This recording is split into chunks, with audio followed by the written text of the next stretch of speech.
আসসালামু আলাইকুম ওয়া রাহমাতুল্লাহ। আশা করি সবাই ভালো আছেন। সবাইকে স্বাগত জানিয়ে শুরু করছি আজকের ভিডিওটি। আজকে আমরা মূলত এমপিওভুক্ত শিক্ষকদের যে বদলি কার্যক্রম গত ২ নভেম্বর থেকে শুরু হয়েছিল সেটা হঠাৎ করেই বন্ধ করে দেওয়া হয়েছে। এজন্য এমপিওভুক্ত শিক্ষকদের বদলি প্রত্যাশীরা এজন্য ক্ষোভ প্রকাশ করেছেন এবং এই বদলি কার্যক্রম কবে শুরু হতে পারে সে বিষয়ে আমরা আলোচনা করব। তাই ভিডিওটি না টেনে সম্পূর্ণ শেষ পর্যন্ত দেখার চেষ্টা করবেন। চলুন শুরু করা যাক। বেসরকারি শিক্ষা প্রতিষ্ঠানে কর্মরত এনটিএসসি এর নিয়োগ পাওয়া এমপিওভুক্ত শিক্ষকদের পারস্পরিক বদলির আবেদন শুরু হয় গত ২ নভেম্বর থেকে। বদলি প্রত্যাশীদের আবেদনের জন্য নির্দিষ্ট সময়ের মধ্যে এই ওয়েবসাইটে প্রবেশ করে আবেদন করতে বলা হয়।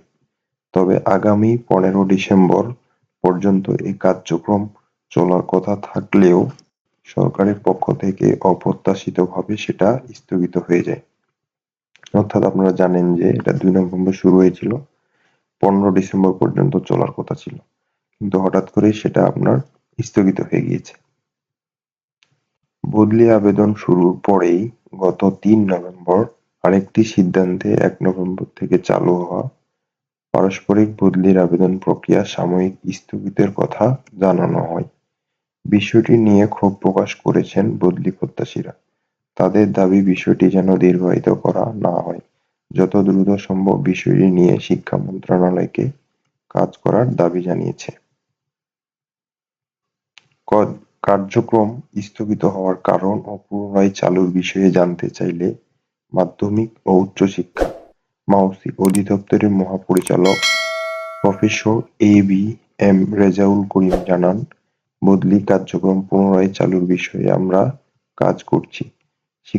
শীঘ্রই শিক্ষক বান্ধব একটা সিদ্ধান্ত আসবে বলে আমরা মনে করি। স্বল্প সময়ে অপেক্ষা করতে হবে শিক্ষকদের।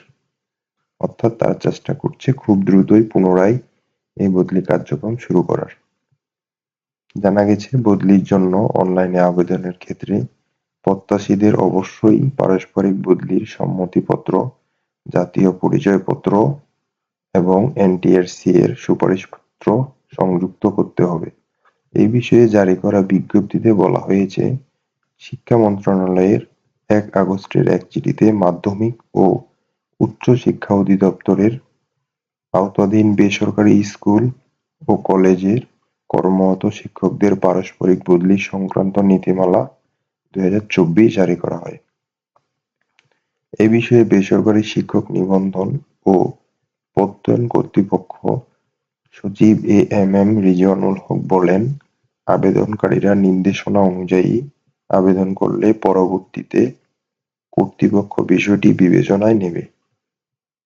তবে কবে নাগাদ বদলির কার্যক্রম শুরু হবে মন্ত্রণালয় থেকে আমরা এখনো কোনো নির্দেশনা পাইনি। নির্দেশনা পেলে পরবর্তীতে অগ্রগতি জানানো হবে।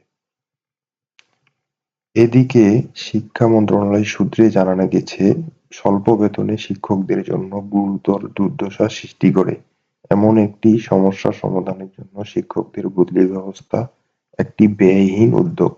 অথচ ২০১৫ সালে কেন্দ্রীভূত ব্যবস্থা চালু হওয়ার পরও অজানা কারণে এটি নিয়ে আর চিন্তা করেনি তৎকালীন সরকার।